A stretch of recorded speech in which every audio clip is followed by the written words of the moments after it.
Alright, so here's the story.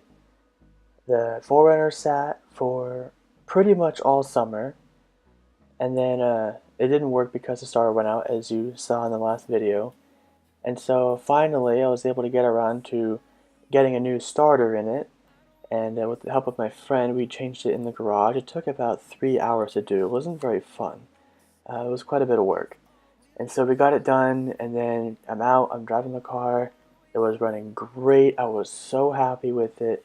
I had it for 2 hours, and then all of a sudden, it starts to vibrate a bit.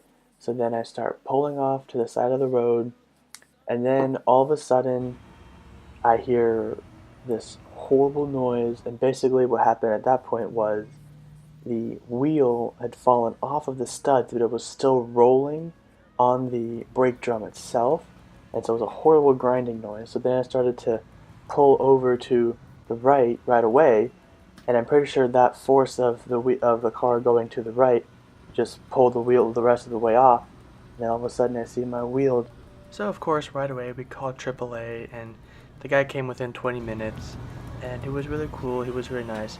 It did take a few tries to get it onto the trailer. He had to use like a wooden block, and he used a piece of plastic thing to put on top of or underneath the axle so that the metal wouldn't catch on the bed.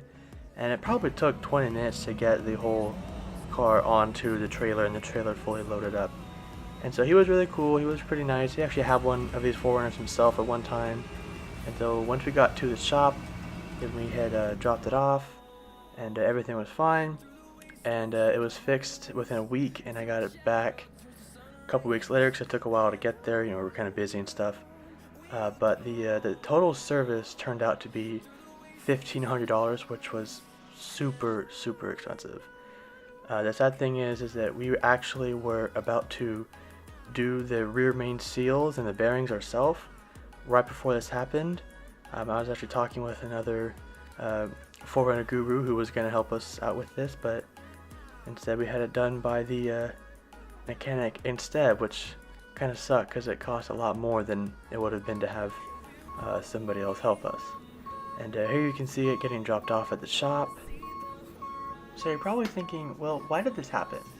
Well, I think that someone came through our neighborhood and was just trolling us and loosened up the rear wheels and some of the front ones, and even some of my dad's car too, because he had some loose wheels as well. So I think someone just came through and loosened up the wheels, and you know, it's not funny. I don't know why you would do that. And but now we have the car back and everything is all good.